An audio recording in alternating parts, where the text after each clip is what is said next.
हरिओम। आज 7 फरवरी 2024। गीता के श्लोक में कहते हैं, ज्ञान किस प्रकार के से पाप का नाश करता है। पहले याद है 36 में कल बताया था कि ज्ञान के नौका से पाप रूपक समुद्र पार कर देता है। तो प्रश्न होता है, ज्ञान किस प्रकार से मनुष्य को पार करा देता है। तो वो 37 में एक दूसरा एग्जाम्पल दे रहे हैं। वहां एग्जाम्पल क्या था? पाप रूपक समुद्र है, उसको पार करने के लिए ज्ञान रूपक नौका। अब दे रहे हैं अग्नि और लकड़ी। श्री भगवान उवाच 37। अथे धांसे समिद्धोऽग्निः भस्मसात् कुरुतेर्जुन ज्ञानाग्नि सर्वकर्माणि भस्मसात् कुरुते तथा।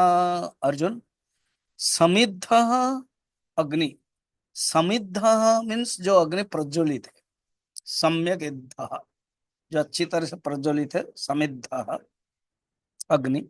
एधांश माने ईंधन, लकड़ी को जिस प्रकार भस्मसात करती है, इसी प्रकार ज्ञान रूपक अग्नि कर्म समुदाय को भस्मसात करती है। ज्ञान की तीव्रता प्रदर्शन करने के लिए दृष्टांत बता रहे। अर्थ क्या है? एक बार ज्ञान रूपक अग्नि हमारे जीवन में आ गया तो जितने कर्म है वो नष्ट हो जाता है।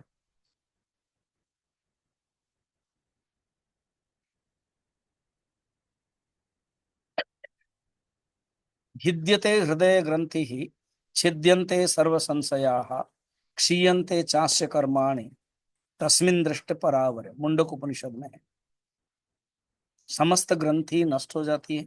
भिद्यते हृदय ग्रंथि, क्षीयन्ते सर्व संशयाः, समस्त संशय नष्ट हो जाता है। समस्त कर्म भी नष्ट हो जाता है उस परमात्मा को दर्शन करने से। आपको एग्जाम्पल में पता है ना कि धान अगर भर्जित कर दिए, भून दिए और उसको जमीन में डाले, वो फसल नहीं करेगा। कहानी ऐसी है कि कुमारी थी, उसको ये भागवत में 24 गुरु यदुराजा अवधूत का प्रसंग में है। भर्जिता धान्या। अवधूत कहते हैं कुमारी थी, उसको देखने के लिए भाभी ससुर आए तो सोची कि कुछ तो देना चाहिए। घर में केवल धान था और धान भून करके चूड़ा बनाने के लिए वो योजना बनाई। देखा कि कुछ बना रही है तो भाभी ने, ससुर ने कहा कि बेटी हमें कोई जरूरत नहीं, हम जा रहे हैं। उसने जल्दीबाजी में जो ऑलरेडी भुना हुआ था उसको रख दिया। उस महीने के बाद शादी हो गई। अब गर्भवती रही तो पहले घर आएंगे तो देखा कि पिताजी किसान है, बहुत दुखी है। पिताजी क्या हुआ? कि ना, मेरा इतने साल 40-50 साल से मैं किसानी कर रहा हूँ, खेती कर रहा हूँ, कभी भी मेरा जो बीज है खराब नहीं जाता है। इस बार कुछ हुआ ही नहीं, पता नहीं बीज में क्या हुआ। तब वो याद आ गया, ओहो पिताजी मैं बोलना भूल गया। रियली वो धान को मैंने भून लिया था और जल्दीबाजी में मैंने रख दिया। आपको बताना भूल गई। जो एक बार धान भुन गई है उसमें और फसल होने के लिए कैपेसिटी नहीं रहती। एग्जाम्पल से समझो। ज्ञान रूपक अग्नि से जब हमारे जीवात्मा में सब भून लिया गया, उसी के अंदर फिर अंकुरित नहीं, ये नहीं अंकुरित फल नहीं होता। यथा पुष्कर पलाश आप अनुसृष्यति एवमेव विद्धि पापम कर्म न सृष्यति। वर्णन है जैसे पद्म पत्र, पानी में पद्म पत्र में वाम से कहा गया है,